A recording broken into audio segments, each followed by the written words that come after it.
মিম্মির গল্পের ঝুড়ি চ্যানেলে আপনাদের সবাইকে স্বাগতম। শুরু করছি হুমায়ুন আহমেদের হিমু সিরিজের উপন্যাস তোমাদের এই নগরে। আজ শুনবেন উপন্যাসটির দ্বিতীয় পর্ব। হিমু, তোর ব্যাপারটা কি বলবি? প্রথম দিন এসে এই যে ডুব দিলি, আর খোঁজ নেই। এদিকে আশা অস্থির হয়ে আছে। ওর ধারণা তোর অসুখ বিসুখ করেছে। আমি তাকে বলার চেষ্টা করেছি অসুখ বিসুখ কিছু না, তোর স্বভাবই হলো ডুব মারা। তুই তোর স্বভাব মতো ডুব মেরেছিস। আশাও তোকে একটা চিঠি দিয়েছে, খামের মুখ বন্ধ বলে কী লিখেছে আমি পড়তে পারিনি। তুই আসার সময় অবশ্যই চিঠিটা সঙ্গে নিয়ে আসবি, আমি পড়ব। মেয়েটা কেন এত বড় চিঠি লিখলো জানা দরকার। তুই অবশ্যই চিঠি পাওয়া মাত্র চলে আসবি। তোকে আল্লাহর দোহাই লাগে, আমার কথা না শুনলে তোর উপর আল্লাহর গজব পড়বে। ইতি, তোর খালা। খালার চিঠি শেষ করে মুখ বন্ধ খাম খুললাম। খামের উপর লেখা হিমো। হিমু নামের ইংরেজি বানান কি HEEMO? আশা চিঠিটা লিখেছে ইংরেজিতে। সম্বোধন হলো ডিয়ার স্যার। চিঠির ভঙ্গি এরকম যেন স্কুলের ছাত্রী তার একজন শিক্ষককে লিখছে। চিঠিটা বাংলায় অনুবাদ করলে এরকম দাঁড়ায়, প্রিয় মহোদয়, ওই দিন আপনার সঙ্গে ঘুরে ঘুরে খুব আনন্দ পেয়েছি। বাড়িতে ফিরে অনেক চিন্তা করলাম কেন আনন্দ পেয়েছি। কিছু বের করতে পারিনি। আপনি খুব মজা করে কথা বলেছেন, এটা একটা আনন্দের ব্যাপার হতে পারে, কিন্তু মজা করে কথা তো অনেকেই বলে। একজন মজার মানুষের সঙ্গে কিছু সময় কাটিয়েছি, এটাই কি আমার আনন্দের উৎস, নাকি এর বাইরেও কিছু আছে? পরদিন খুব আগ্রহ নিয়ে আপনার জন্য অপেক্ষা করছিলাম, কিন্তু আপনি আসেননি। দুপুরে আপনার খালা বললেন আপনি আসবেন না। কিছুদিন পরপর কাউকে কিছু না বলে আপনি ডুব দেন। তখন নাকি আপনার ছায়াও বলতে পারে না আপনি কোথায়। আপনার স্বভাবই নাকি এরকম। আমি জানতে চাইলাম স্বভাব এরকম মানে কি?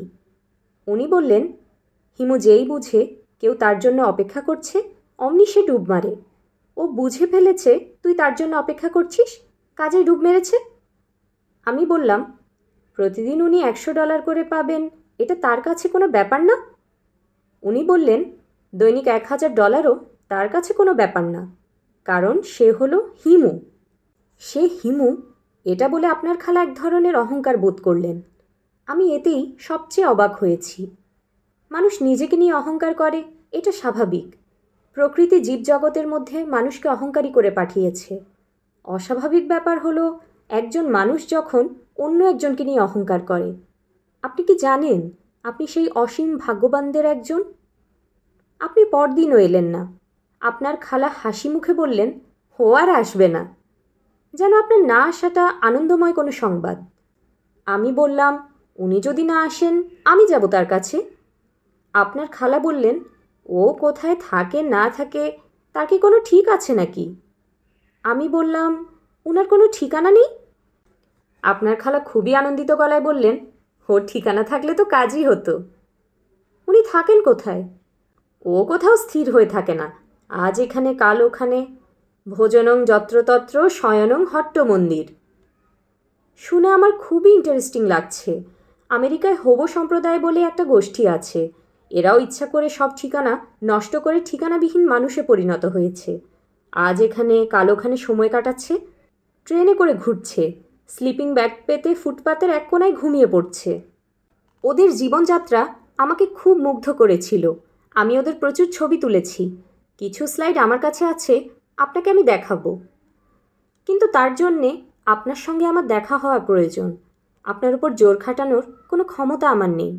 আমি শুধুই অনুরোধ করছি টেলিফোনে হলেও আমার সঙ্গে কয়েক মিনিট কথা বলার জন্য। কারণটা স্পষ্ট করি, আমার ধারণা আপনি কোনো একটা কারণে আমার উপর বিরক্ত হয়েছেন। কেউ আমার উপর বিরক্ত এটা ভাবতেও আমার কাছে খারাপ লাগে। আশপাশের মানুষের মনে আনন্দের অনুভূতি সৃষ্টি করার ক্ষমতা হয়তো আমার নেই, তাই বলে তাদের বিরক্ত করব কেন? কারণটা স্পষ্ট করলাম, নয়তো আপনি ভেবে বসতেন আমি আপনার প্রেমে পড়ে গেছি। পুরুষ জাতির অনেক দুর্বলতার এক দুর্বলতা হচ্ছে তারা মনে করে মেয়ে মাত্রই তার প্রেমে পড়ার জন্য পাগল হয়ে আছে। আশা করি আপনি সেরকম নন। আপনার যেরকম স্বভাব, টেলিফোন নাম্বার নিশ্চয়ই আপনার মনে নেই, কিংবা আপনি কোথাও লিখে রাখেননি।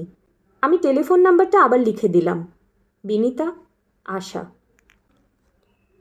আমাদের মেসে একটা টেলিফোন আছে। টেলিফোন সেটের সামনে মেস ম্যানেজার আবুল কালাম বসে থাকেন। নগদ টাকা দিয়ে টেলিফোন করতে হয়। আগে রেট ছিল 4 টাকা, এখন বেড়ে 7 টাকা হয়েছে। মেসের টেলিফোন থেকে টেলিফোনের একটাই সমস্যা, টেলিফোনের প্রতিটি কথা আবুল কালাম সাহেব অত্যন্ত মন দিয়ে শুনেন। জগতের কোনো কাজে তিনি কোনো আনন্দ পান বলে মনে হয় না। এই কাজটা করেন খুব আনন্দ নিয়ে। টেলিফোনে কথা বলার সময় তিনি মাঝে মাঝে মাথাও খানিকটা এগিয়ে আনেন। অন্য প্রান্ত থেকে কে কী বলছে তা শোনার চেষ্টায় এই কাজটা করা হয়।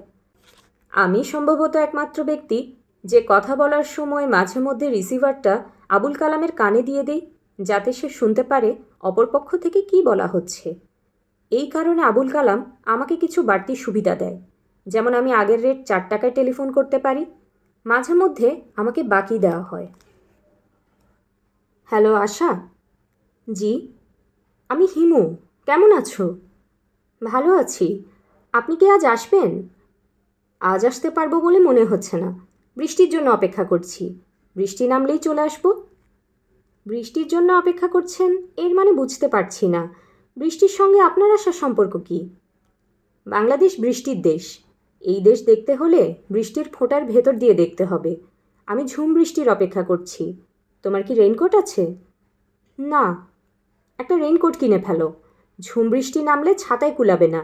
এই সঙ্গে রাবারের গামবুট। এই কদিন আসেননি কেন জানতে পারি? অবশ্যই জানতে পারো। সারা রাত জাগতে হচ্ছে তো।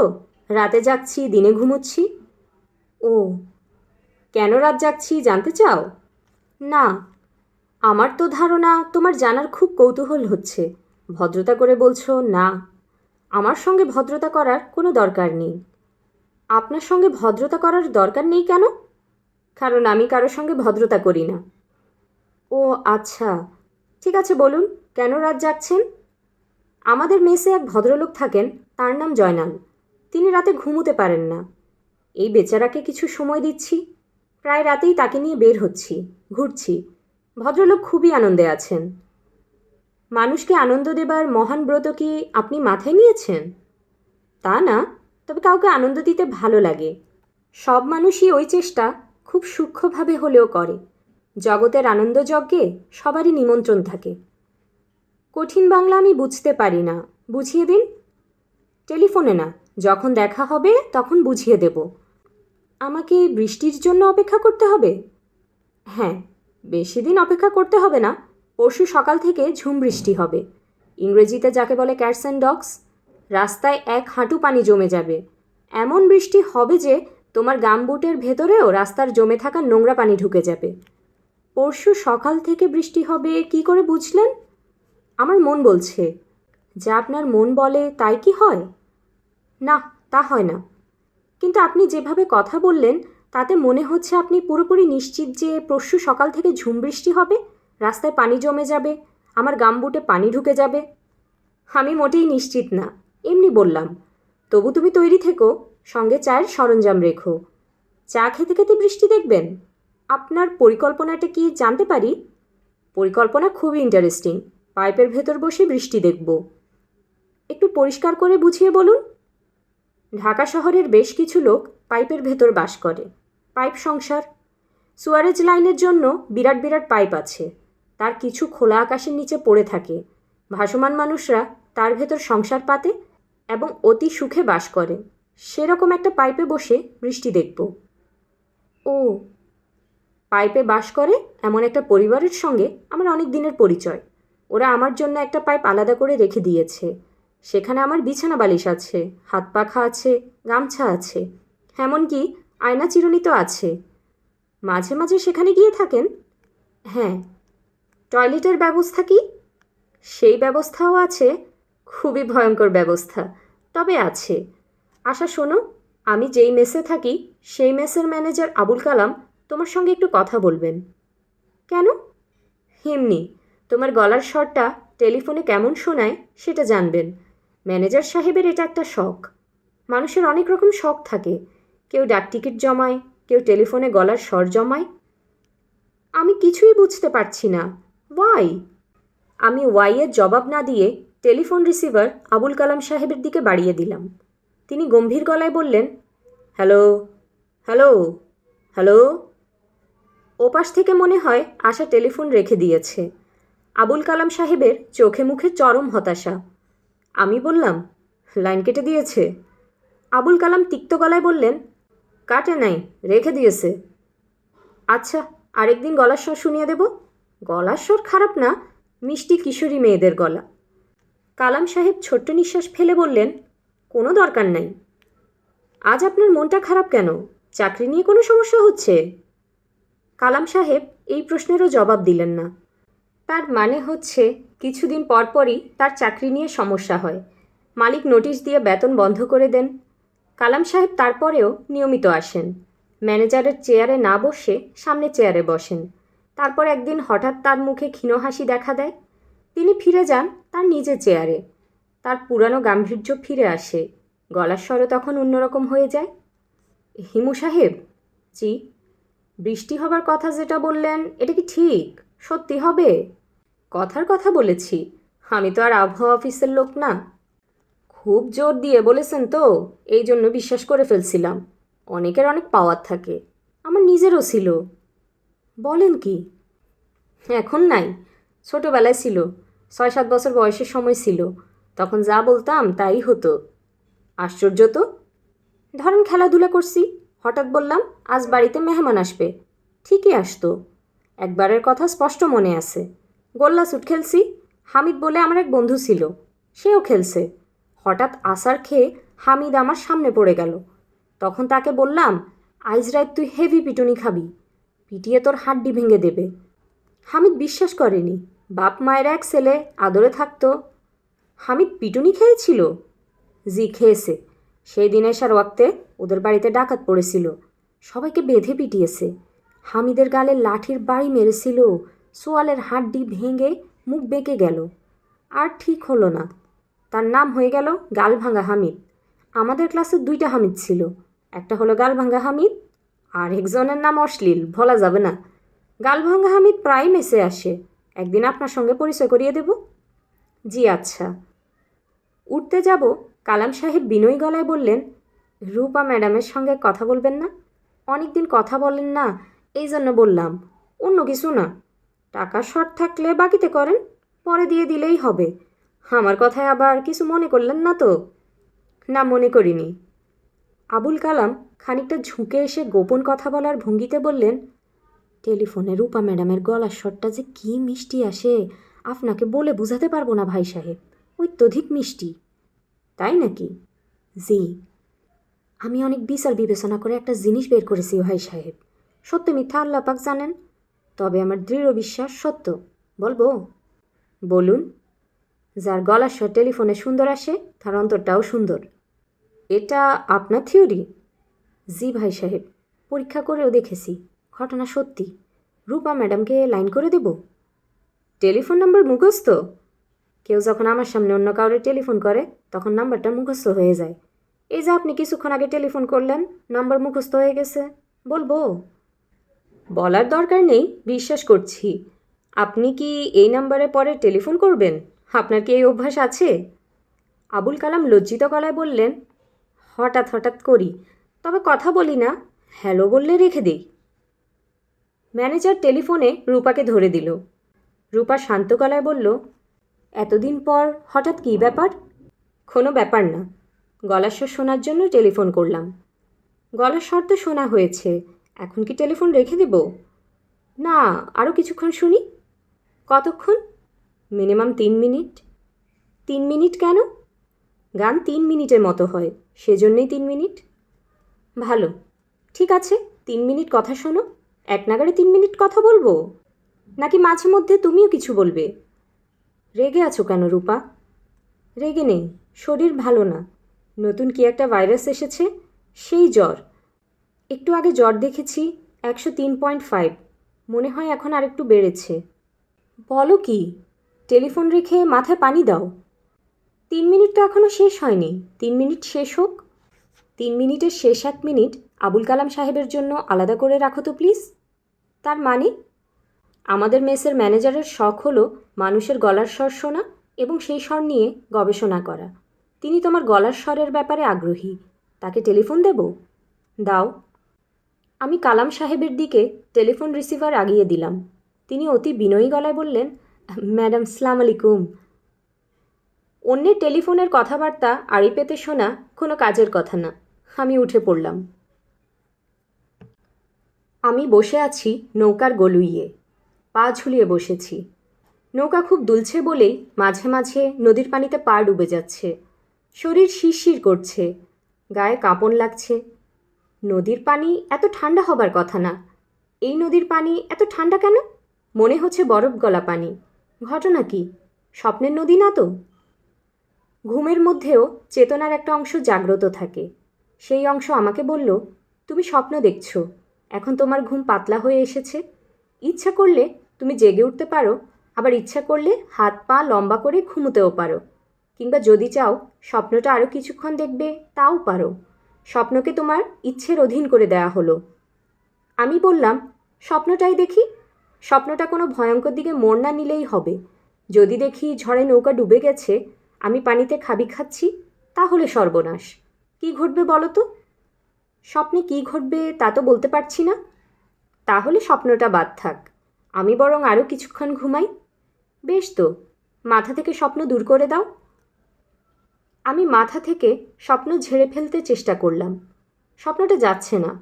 স্বপ্নে নৌকাটা অনেক বেশি দুলছে। আমি পা তুলে বসলাম।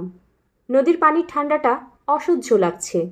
পা তুলে বসার সঙ্গে সঙ্গে স্বপ্ন অন্যদিকে মোড় নিল। দেখা গেল বিশাল এক স্টিমার দ্রুত নদীর পানি কেটে আমাদের নৌকার দিকে আসছে। স্টিমারের মাথায় সার্চ লাইট। সেই সার্চ লাইটের আলো ফেলা হয়েছে আমার চোখে। চোখ জ্বালা করছে। নৌকার মাঝি ব্যাকুল হয়ে ডাকছে, হিমু ভাই, হিমু। স্টিমারের ইঞ্জিনের প্রচণ্ড শব্দে তার গলা ঢাকা পড়ে যাচ্ছে। স্বপ্ন অতি দ্রুত খারাপের দিকে যাচ্ছে। আমার উঠে পড়া দরকার। আমি তাই করলাম। চোখ মেললাম। নৌকার মাঝি আমায় ডাকছে না, ডাকছেন জয়নাল সাহেব। নৌকার মাঝির মতোই ব্যাকুল গলায় হিমু ভাই করছেন।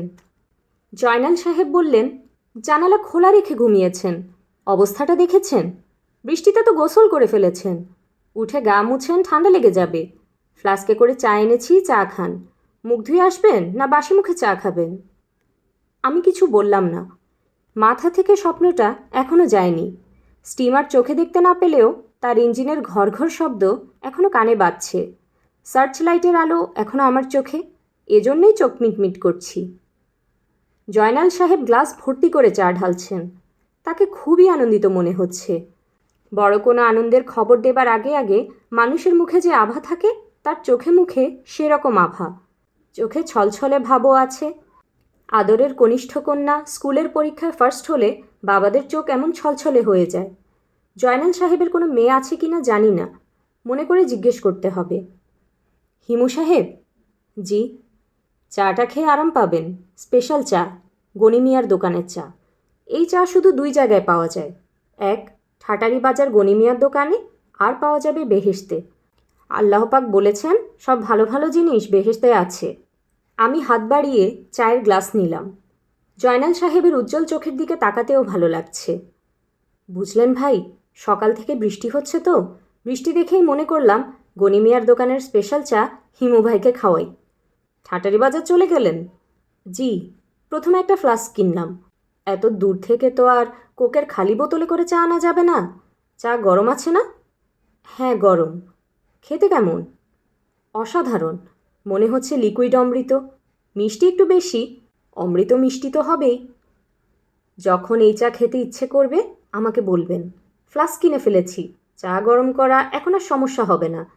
সামনের মাসে বেতন পেলে একটা কেরোসিনের চুলো কিনব। কেন? মাঝে মধ্যে ভালো মন্দ খেতে ইচ্ছে করে। চুলা থাকলে ফট করে রেঁধে ফেললাম।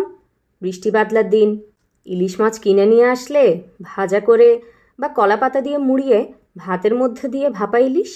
আমি ভালো রাঁধতে পারি। রেহানা যখন রান্না করতো আমি পাশে বসে থাকতাম, দেখে দেখে শিখেছি। ইনশাআল্লাহ আপনাকে রেঁধে খাওয়াবো। আচ্ছা। রেহানার একবার টাইফয়েড হলো, 21 দিন ছিল জ্বর, আমিই রাখতাম। ভালো তো। জয়নাল সাহেব খুবই আগ্রহ নিয়ে বললেন, ইলিশ খিচুড়ি খাবেন? ব্যবস্থা করি। বাবুর্চিকে বললেই ব্যবস্থা করে দিবে। 500 টাকা ধরাই দিলে হবে। রান্না আমি নিজের হাতে করব।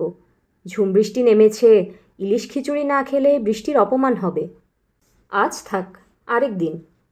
জয়নাল সাহেব অনুনয়ের ভঙ্গিতে বললেন, আজ খুব হিসেব করে বৃষ্টি নেমেছে। শুক্রবার, অফিসে যেতে হবে না।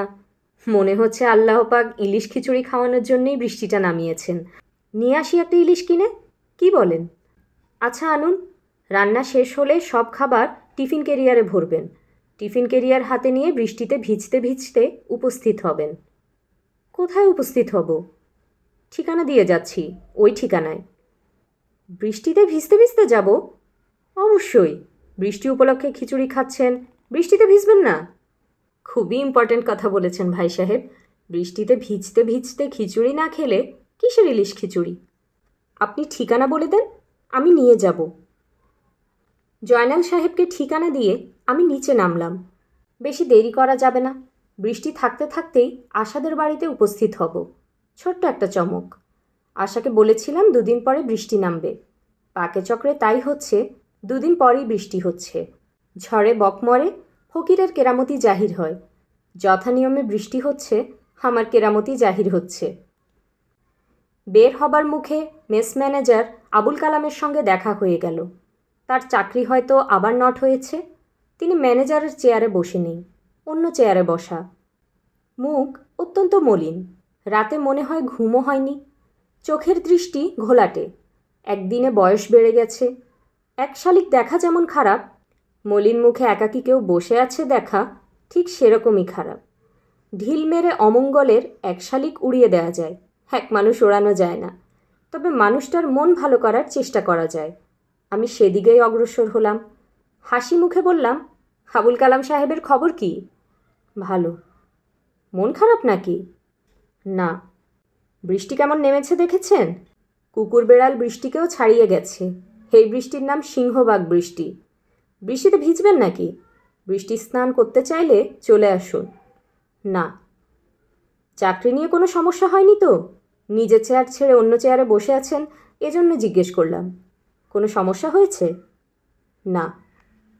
আবুল কালাম না বললেন খুবই দুর্বল ভঙ্গিতে এবং অন্যদিকে তাকিয়ে। এর অর্থ একটাই, চাকরি আবারও নট হয়েছে। চাকরি ফিরে না পাওয়া পর্যন্ত ভদ্রলোকের মুখে বিমর্ষভাব কাটবে না। তবু চেষ্টা হিসেবে বললাম, বর্ষার প্রথম বৃষ্টিতে কই মাছের মনেও আনন্দ হয়। তারা পুকুর ছেড়ে লাফাতে লাফাতে ডাঙায় উঠে আসে, আর আপনি মুখ ভোঁতা করে বসে আছেন। আবুল কালাম বিরক্ত মুখে বলল, আমি তো কই মাছ না, খামাখা লাফালাফি করব কেন? আপনি বৃষ্টিতে ভিজে লাফালাফি করতে চান করেন, কেউ তো আপনাকে না বলছে না। চাকরি চলে গেছে? হ্যাঁ চলে গেছে। খুশি হয়েছেন? যান, এখন খুশি মনে বৃষ্টিতে ভিজেন। 1 ঘন্টা ঝুম বৃষ্টি ঢাকা শহর অচল করে দেবার জন্য যথেষ্ট। রাত 3টা থেকে বৃষ্টি শুরু হয়েছে, এখন বাজছে 9টা। 6 ঘন্টা একনাগাড়ে বৃষ্টিতে শহর পানিতে ডুবে যাবার কথা। ডুবন্ত শহর দেখারও আনন্দ আছে। চৈত্র দিনের শুকনো শহর আর বর্ষা দিনের ডুবন্ত শহরের মধ্যে আকাশ পাতালের চেয়েও বেশি ফারাক। এক শহরের 2 রূপ না, যেন সম্পূর্ণ আলাদা 2টা শহর। প্রতিটা বড় রাস্তা নদী হয়ে গেছে। রাস্তায় নদীর স্রোতের মতো স্রোত আছে, ঘূর্ণি পর্যন্ত আছে। অবস্থা যা, জোয়ার ভাটা থাকাও বিচিত্র না। ফুটপাতেও 1 হাঁটু পানি। ম্যানহোলের খোলা ঢাকনা যখন চোখে দেখা যায়, তখনও মানুষ ম্যানহোলে পড়ে যায়। আর আজ তো পানিতেই সব ঢাকা। আজ এগুতে হবে হাঁটি হাঁটি পা পা করে। প্রথম পা ম্যানহোলে পড়ল কি না এ বিষয়ে নিশ্চিত হয়ে তবেই দ্বিতীয় পা তুলতে হবে। রাস্তায় জায়গায় জায়গায় গাড়ি ডুবে আছে। গাড়ির মালিকরা অসহায় ভঙ্গিতে টোকাই জোগাড় করার চেষ্টা করছে। গাড়ি ঠেলতে হবে। টোকাইরা গাড়ির চাকার হাওয়া ছেড়ে দেওয়াতে যেমন দক্ষ, গাড়ি ঠেলার ব্যাপারেও সেরকমই দক্ষ। একটা সাধারণ 1500 সিসি গাড়ি ঠেলার জন্য 4 জন টোকাই যথেষ্ট। মহানন্দে তারা গাড়ি ঠেলে নিয়ে যাবে। বকশিস পেলে ভালো, না পেলেও কোনো ক্ষতি নেই। গাড়ি ঠেলতে পারার আনন্দেই তারা আনন্দিত। হরতালের দিন এসব রাস্তায় ক্রিকেট খেলা হয়। আজ হচ্ছে সাঁতার খেলা। এরশাদ সাহেবের পথকলিরা পানিতে লাফালাফি ঝাঁপাঝাঁপি করছে। এর মধ্যে একটা কলাগাছও দেখি জোগাড় হয়েছে। কলাগাছ ধরে সাঁতার দেবার চেষ্টা হচ্ছে। একটা ফুটফুটে বাচ্চা মেয়ে ঘোড়ায় চড়ার ভঙ্গিতে অতি গম্ভীর মুখে কলাগাছে বসা। 3-4টা তার বয়সী ছেলে কলাগাছ ঠেলে ঠেলে নিয়ে যাচ্ছে। মেয়েটি যেন বর্ষা রানী, বৃষ্টি উৎসবের রানী। অতি মজাদার দৃশ্য। সিএনএন টিভির লোকজন থাকলে এই দৃশ্য ক্যামেরায় নিয়ে নিত। তলাবিহীন ঝুড়ির দেশের জলকেলি শিরোনামে মজার কোনো রিপোর্ট পৃথিবীর মানুষেরা দেখতে পেত। বিকল্প ব্যবস্থায় বাংলাদেশের মানুষজন পারদর্শী। কাপড় না ভিজিয়ে রাস্তা পারাপারের ব্যবস্থা করা হয়েছে। দুটো টুলবক্সের সাহায্যে কাজটা করা হচ্ছে। 2 টাকা করে পারানি। আরও 3-4 দিন এই অবস্থা চললে অতি অবশ্যই রাস্তায় নৌকা নেমে যাবে। আওয়ামী নেতারা মুজিবকোট গায়ে দিয়ে হাসি মুখে বলবেন, বলেছিলাম না নৌকা ছাড়া আমাদের গতি নাই, দেখলেন তো। কলিং বেল টিপতেই দরজা খুলে দিল আশা। 1 সেকেন্ড দেরি হলো না। মনে হলো দরজায় হাতল ধরে সে দাঁড়িয়েছিল। কেউ বেল টিপবে আর সে দরজা খুলবে। আমি বললাম, চলো বেরিয়ে পড়ি, বৃষ্টি নেমেছে।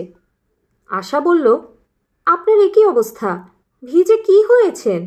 হাতের চামড়া নীল হয়ে গেছে। আপনার ছাতা নেই? না। এমন বৃষ্টিতে ছাতা ছাড়া বের হয়েছেন? আপনার তো অসুখ করবে। তুমি সময় নষ্ট করছো কেন? বৃষ্টি থাকতে থাকতে বের হতে হবে। ঘরে ঢুকবেন না?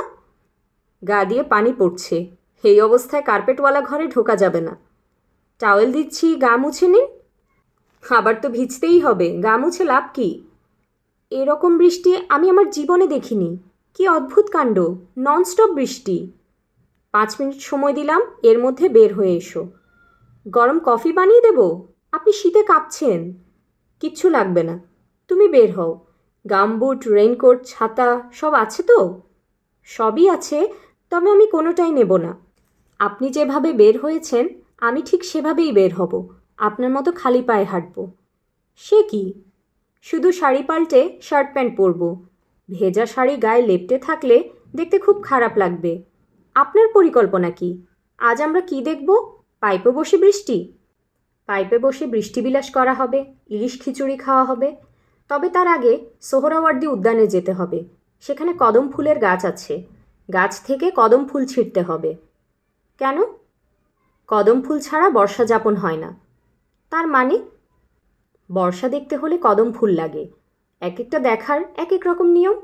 জ্যোৎস্না দেখতে হয় সাদা রঙের কাপড় পরে। কালো কাপড় পরে জ্যোৎস্না দেখা যায় না। একইভাবে বর্ষা দেখতে কদম ফুল লাগে।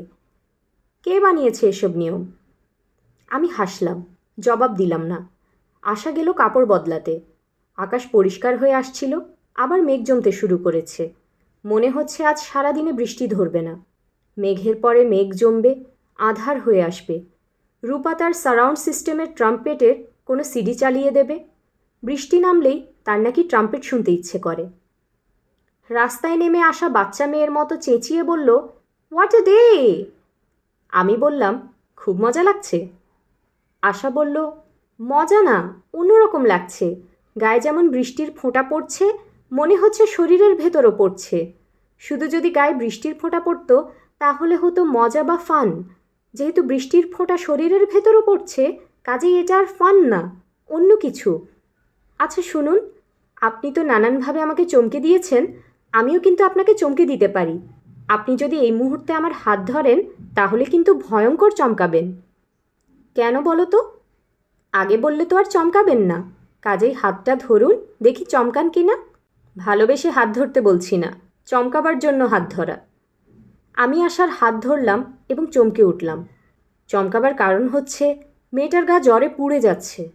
আশা হাসি মুখে বলল, জ্বর কত আন্দাজ করুন তো। 104? হয়নি, 103। আপনার শরীর ঠান্ডা হয়ে আছে তো, এই জন্য জ্বর বেশি লাগছে। আশা হাসছে। ছোট বাচ্চারা বড়দের সঙ্গে মজার কোনো তামাশা করলে যেমন আনন্দ পায়, সেই আনন্দের ঝিলিক তার চোখে মুখে। হিমু সাহেব, জ্বর গায়ে নিয়ে আপনি কখনো বৃষ্টিতে ভিজেছেন? হ্যাঁ ভিজেছি। ইচ্ছাকৃত ভেজা না, অনিচ্ছাকৃত। তখন আমার বয়স 5 কিংবা 6 হবে। প্রচণ্ড জ্বর এসেছে, শীতের শরীর কাঁপছে। গায়ের ওপর একটা কম্বল দেয়া হয়েছে, সেই কম্বলে শীত মানছে না। বাবাকে বললাম গায়ের ওপর আরেকটা কিছু দিতে। তিনি লেপ নিয়ে এলেন। লেপ যখন গায়ে দিতে গেলেন তখন হঠাৎ করে বৃষ্টি শুরু হলো। বাবা আমাকে বিছানা থেকে টেনে তুললেন, খালি গা করে দাঁড়া করিয়ে দিলেন উঠোনে। উনি খুবই ভালো কাজ করেছেন। জ্বর বেশি হলে গায়ে পানি ঢালতে হয়, এতে জ্বর দ্রুত নামে। আমার বাবা জ্বর নামাবার জন্য কাজটা করেননি।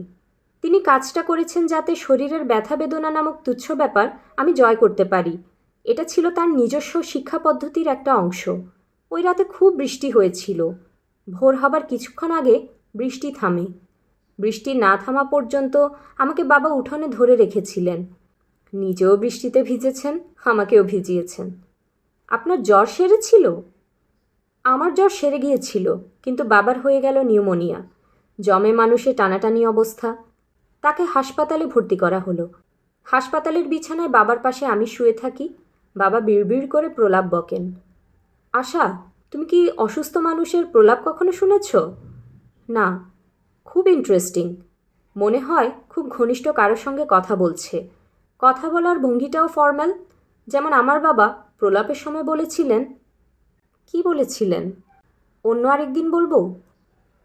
আজ না কেন? কৌতূহলটা থাকুক।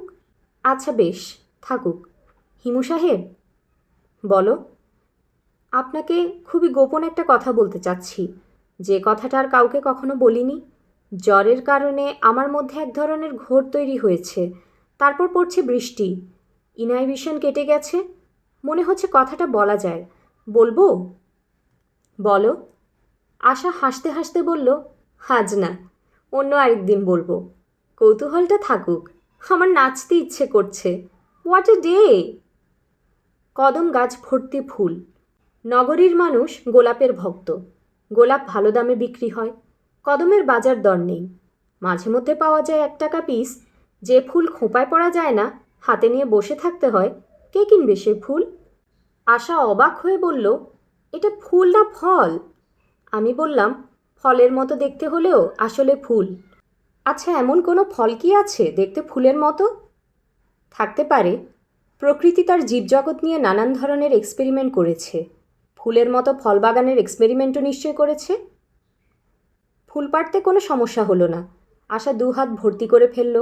আমি লক্ষ্য করলাম আশার আনন্দময় মুখ হঠাৎ যেন কেমন হয়ে গেল, যেন আচমকা ভয়ঙ্কর কোনো কথা মনে পড়ে গেছে। আশা শুকনো গলায় বলল, আমার চিন্তা লাগছে। কী চিন্তা? আমার মনে হচ্ছে ফুলের মতো ফল, ফলের মতো ফুল, এই লাইনগুলি মাথায় ঢুকে যাবে। ছোটবেলা থেকে আমার এই সমস্যা আছে। হঠাৎ কোনো একটা লাইন মাথায় ঢুকে যায়, তখন রেকর্ড বাজার মতো এই লাইনগুলি মাথায় বাজতে থাকে। জাগ্রত অবস্থায় বাজে, ঘুমের মধ্যে বাজে। অন্তহীন লুপ চলছেই চলছেই। জীবন অতিষ্ঠ হয়ে যায়। লাইনগুলি কি মাথায় ঢুকে গেছে? বের করার কোনো পদ্ধতি নেই? না। ফালতু এ লাইনগুলি বের করে কোনো নতুন লাইন ঢুকিয়ে দাও। নতুন লাইনগুলি কি? বাদলা দিনের কবিতার লাইন ঢুকিয়ে দাও।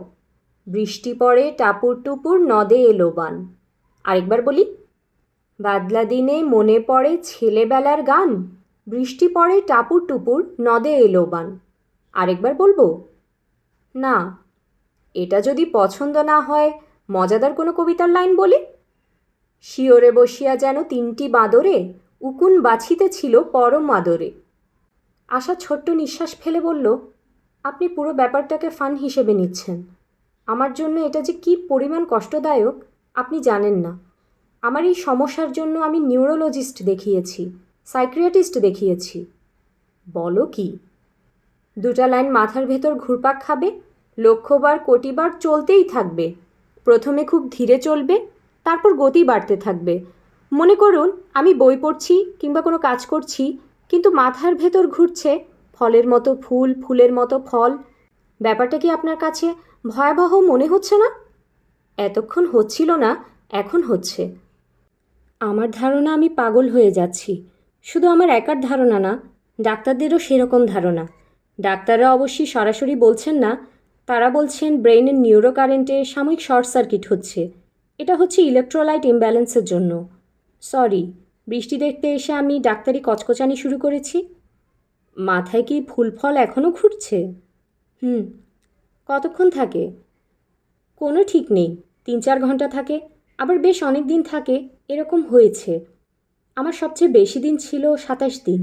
আমাকে হাসপাতালে ভর্তি করতে হয়েছিল। বলো কি? সবচেয়ে বেশি দিন যে লাইনটা ছিল সেটা মনে আছে?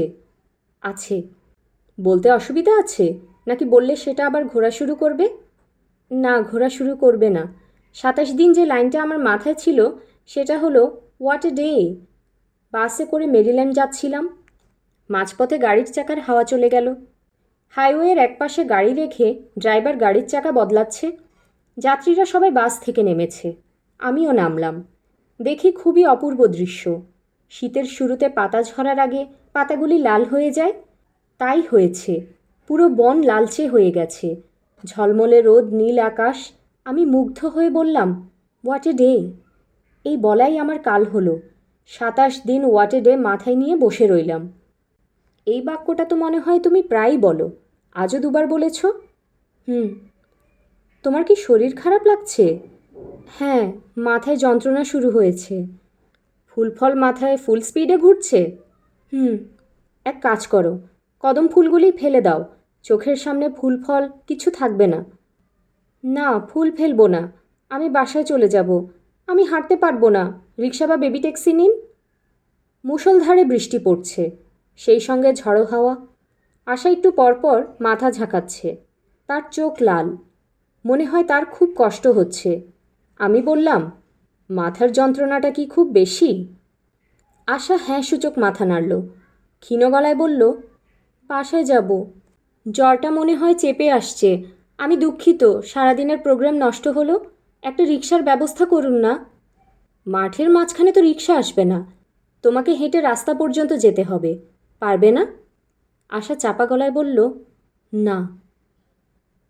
এখন মেয়েটা কাঁদতে শুরু করেছে। চোখের পানির রহস্যময় ব্যাপার হচ্ছে, ঝমঝম বৃষ্টির মধ্যেও চোখের পানি আলাদা করা যায়। কেউ একজন মাথা মালিশ করে দিচ্ছে, নরম হাত চুলের উপর দিয়ে বুলিয়ে নিচ্ছে। মাঝে মাঝে চুলের ভেতর দিয়ে চিরুনি চলার মতো হচ্ছে। বেছে বেছে এমন সব চুলের গুচ্ছ ধরে টান দিচ্ছে যাদের টান দেয়াই উচিত। অতি আরামদায়ক অবস্থা। মাথা মালিশের এই অপূর্ব কারিগর যে জয়নাল সাহেব, তা বুঝতে পারছি। নেকমর্দ সাহেবের সুযোগ্য শিষ্য তার সমস্ত প্রতিভা ঢেলে দিয়েছেন। আমি মোগল সম্রাট হলে বলতাম, দাঁড়িপাল্লায় জয়নাল সাহেবকে তোলো, তাঁর ওজনের সমান ওজন আশরাফি তাকে দাও, এই সঙ্গে 2টো হাতি, একটা তরবারি এবং মণিমুক্ত বসানো পাগড়ি দিয়ে দাও। এখানেই শেষ না, আরও বাকি আছে। একটা পরগনার জায়গিরদারিও তাঁর।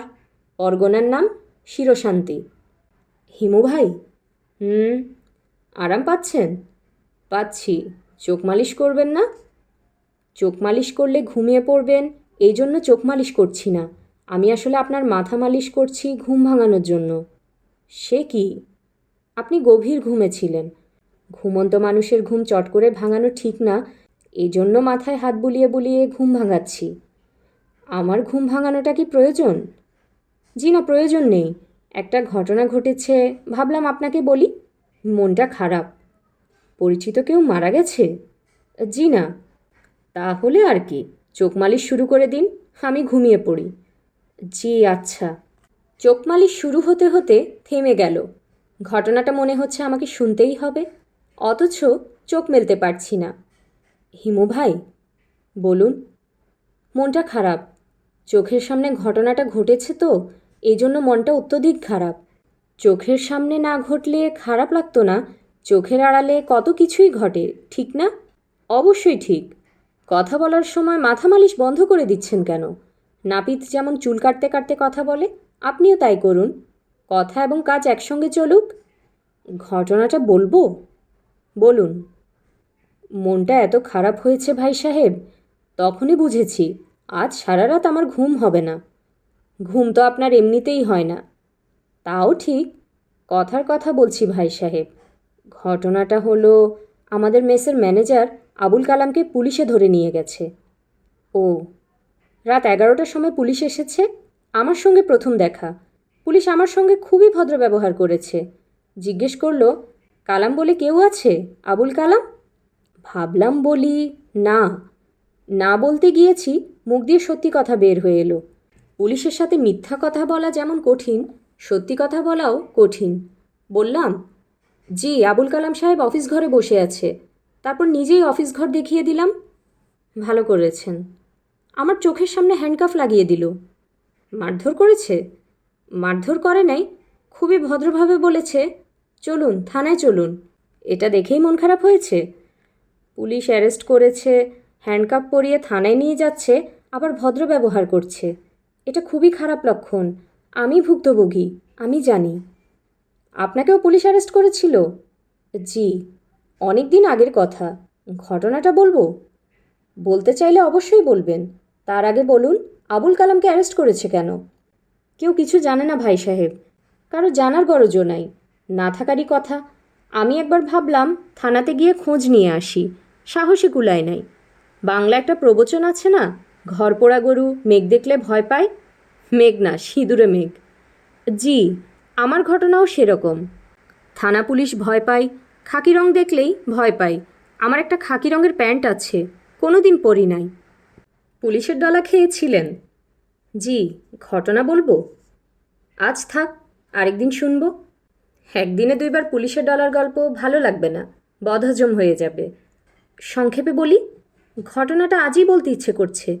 সব দিন সব কিছু বলার ইচ্ছে করে না। সত্যি কথা বলতে কি, আপনাকে যে ঘুম থেকে তুলেছি ঘটনাটা বলার জন্য। তাহলে বলুন, সারসংক্ষেপ, ইংরেজিতে যাকে বলে সামারি অ্যান্ড সাবস্টেন্স। চা দেই ভাই সাহেব, চা খেতে খেতে গল্পটা শুনেন। গনিমিয়ার দোকানের চা? জি, রাত 12টার সময় নিয়ে আসছি। গনিমিয়ার দোকান সারা রাত খোলা থাকে। একবার আপনাকে নিয়ে তার সঙ্গে পরিচয় করিয়ে দেব। বিশিষ্ট ভদ্রলোক, চা বিক্রি করে উত্তরখানে 3 তলা বাড়ি বানিয়েছে। বাড়ির নাম গনিকুঠির, দেখলে চোখ জুড়ায় যায়। দিব 1 কাপ চা? আমি বিছানায় উঠে বসে হতাশ গলায় বললাম, দিন।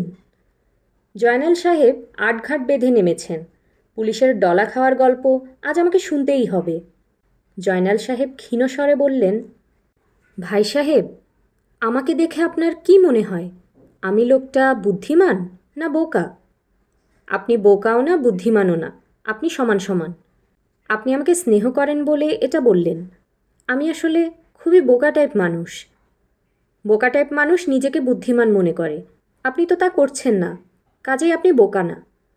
একসময় নিজেকে বুদ্ধিমান ভাবতাম, খুবই বুদ্ধিমান ভাবতাম। পুলিশ অ্যারেস্ট করার আগ পর্যন্ত ভাবতাম আমার মতো বুদ্ধিমান লোক কমই আছে। আপনার ঘটনাটা বলার জন্য আপনি বুদ্ধিমান না বোকা এটা জানা কি খুব দরকার? জি, দরকার আছে। আমি বোকা এটা ভেবে গল্পটা শুনলে আপনার কাছে একরকম লাগবে, আবার আমি বুদ্ধিমান এটা জেনে গল্পটা শুনলে আপনার কাছে অন্যরকম লাগবে। ধরে নিলাম আপনি বোকা। গল্প শুরু করুন। বাতি জ্বালাবেন না ঘর অন্ধকার থাকবে? অন্ধকার থাকুক। গল্পটা বলার সময় চোখে পানি এসে যেতে পারে। পুরুষ মানুষের চোখের পানি যে দেখে তার জন্য অমঙ্গল। কে বলেছে আপনাকে? এটা প্রচলিত কথা। দেখলে ভালো নারীর চোখের জল, পুরুষের চোখের জলে আছে অমঙ্গল। কহেন কবি কালিদাস, ব্যভিচারীর চোখের জলে আছে সর্বনাশ। গল্প শুরু করব ভাই সাহেব? করুন। শুনছিলেন হুমায়ুন আহমেদের হিমু সিরিজের উপন্যাস তোমাদের এই নগরে। আজ শেষ হলো উপন্যাসটির 2য় পর্ব। পরবর্তী পর্ব শোনার জন্য কাইন্ডলি চ্যানেলটি সাবস্ক্রাইব করবেন। গল্প পাঠ ভালো লাগলে লাইক ও শেয়ার দিয়ে পাশে থাকবেন। ধন্যবাদ।